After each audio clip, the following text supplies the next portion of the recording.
Welcome to TSL Labs video presentation on the tech lessons learned from the DOJ's failure to properly redact the Epstein files that were recently released to the public. Enjoy.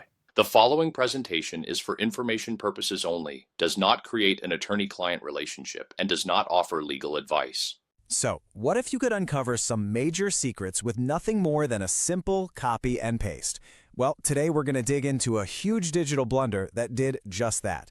It all comes down to one really critical difference: hiding sensitive information versus actually destroying it for good. And really, it all boils down to this one simple sentence. This is the golden rule. You must remove the data. You cannot just hide it. It sounds so obvious, right? But as you'll see, ignoring this rule can turn a supposedly secure document into a total open book.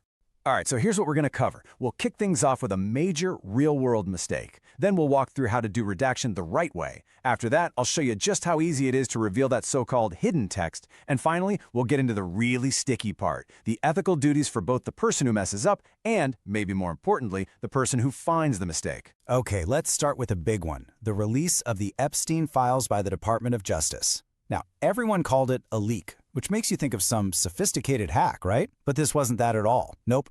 It was a simple and honestly a pretty common mistake. A failed redaction where all those sensitive names were just covered up, not actually removed. Here's the best way to think about it.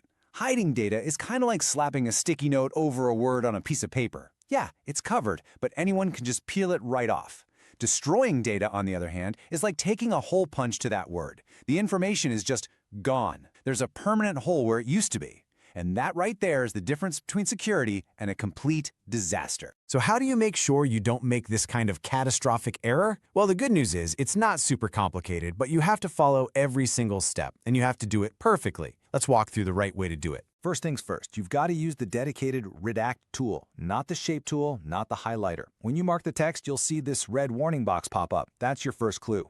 Then when you hit apply, the software is basically digitally shredding that data. It is gone forever, but you're not done yet. You then have to sanitize the document to get rid of all the hidden junk like author names and edit history. And always save it as a brand new file. That's your 5-step safety check. Okay, now let's flip the script. What happens when someone doesn't do all that, and you're the one who gets the file? You'd probably think it takes some special software, maybe some hacking skills, right? But what the DOJ case showed us all is that the truth is often way simpler, and honestly, a lot more alarming. And this is how unbelievably easy it is. You just hit select all. If you see a little highlight shadow pop up behind those black boxes, you've hit the jackpot. The original text is still there. Then you just copy everything, paste it into a blank document, and boom! All the secrets are right there in plain sight. No hacking needed, just a simple copy and paste. You know, the craziest part is the software itself will tell on you. If you run that sanitized document tool, the report it generates will literally flag things like hidden text or overlapping objects. It's basically screaming at you that the data is just being covered up, not actually destroyed. This whole thing goes way beyond just a technical glitch. Especially in the legal world, this is a massive professional and ethical failure. So let's talk about the sender's responsibility here. For a lawyer, this is not just some oopsie. According to the American Bar Association's own rules, it's a direct violation of two fundamental duties. First is the duty of competence, which now specifically includes knowing how to use your tech correctly.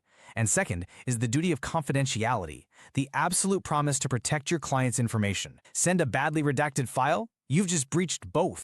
And the damage this can cause is just huge. I love this analogy. It's not like you left the safe unlocked. No, it's way worse. It's like you literally handed the other side the keys and the combination. You've given them a direct line to your most sensitive secrets. But here's where it gets really tricky, because the toughest ethical question isn't for the person who messed up. It's for the person who finds the mistake. So let's put you in their shoes for a second. You're the lawyer on the other side. You get this file, something feels a little off. You try that simple copy and paste trick, and all of a sudden, you are staring at information you were absolutely never supposed to see. So now what? What do? Well, the American Bar Association actually has a rule for this, Rule 4.4. It says that if you get a document and you know it was sent by mistake, you have to promptly tell the sender. You have to let them know they messed up. But, and this is the big but, the rules are silent on whether you can actually use that information against them. That part is usually left up to the courts to decide.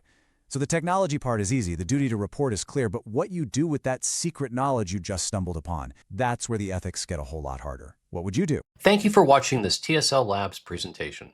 If this content helped you stay ahead in legal tech, hit that like button, leave a comment with your thoughts, and subscribe to catch our next episode. You can find more resources and show notes at the TechSavvyLawyer.page. See you next time.